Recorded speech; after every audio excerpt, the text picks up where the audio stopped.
So మీరు చూస్తే machine Rayalaseema అక్కడి నుంచి వచ్చింది, బీసీ కలం అక్కడి నుంచి మొదలైంది.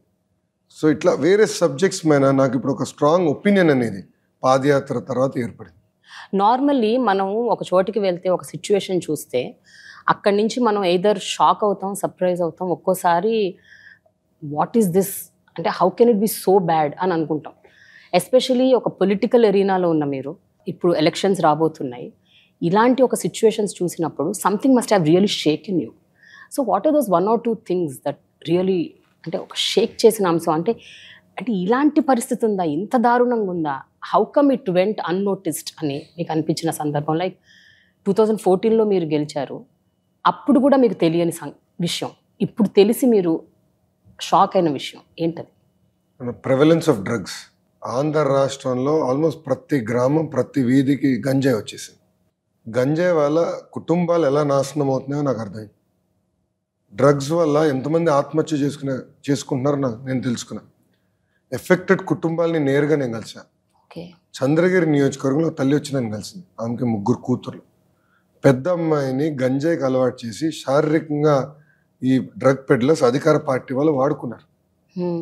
ఆమె వచ్చి నన్ను ఒకటే అడిగింది, నాకు రీహాబిలిటేషన్ డబ్బులు లేదు, మీరు హెల్ప్ చేయండి. లేదంటే నాకు పెద్ద కూతురు నేను చంపేస్తానని. ఎందుకని అడిగా. మా ఇంకా 2 కూతుర్ని పాడు చేయకుండా ఉంటుంది కదా, కనీసం వాళ్ళని సరిగ్గా బతకగలుగుతారు కదా, గౌరవంగా బతకగలుగుతారు కదా.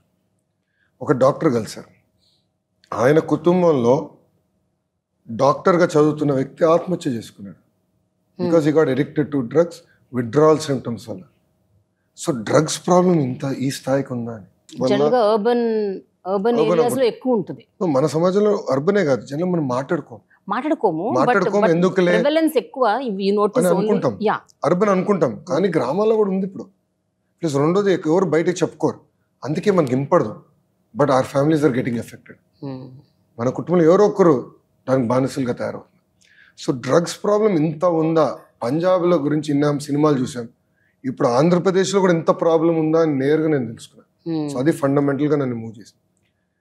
రెండోది ఒకరోజు చిత్తూరులోనే పాదయాత్ర చేస్తే లాస్ట్ విలేజ్ అయిపోయింది, అక్కడ ప్రజలతో మాట్లాడాను. లాస్ట్ వెళ్తుంటే ఒక తల్లి కూర్చుని బోండాలు చేస్తుంది. ఆ రోజు ఇంకా ఆకలి వేసింది, కూర్చుని తల్లితో పక్కనే స్టూల్ వేసి కూర్చున్నా. వేడివేడిగా బోండాలు వేస్తాను నీకు అని వేసింది. మాడుతాను ఆఫ్ ద రికార్డ్, ఇప్పుడు కెమెరా కూడా లేదు, నో ఆడియో రికార్డ్.